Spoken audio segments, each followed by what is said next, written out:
সর্বতমঙ্গল রাধে বিনোদিনী রায়, বৃন্দাবনের বংশীধারী ঠাকুর কানাই। একলা রাধে যমুনাতে জল ভরিতে যায়, পেছন থেকে কৃষ্ণ তখন আরে আরে চায়।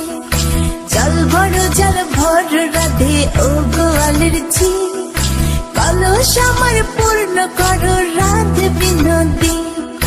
কালো মানিকে হাত পেতেছে চাঁদ ধরিতে চায়, বামনকে আর হাত বাড়ালে চাঁদের দেখা পায়। কালো কালো করিস নিল গোয়ালের ঝি, আমায় বিধাতা করেছে কালো, আমি করব কি? এক কালো যমুনার জল সর্বপ্রাণী খায়, আর এক কালো আমি কৃষ্ণ সকল রাধে চাই।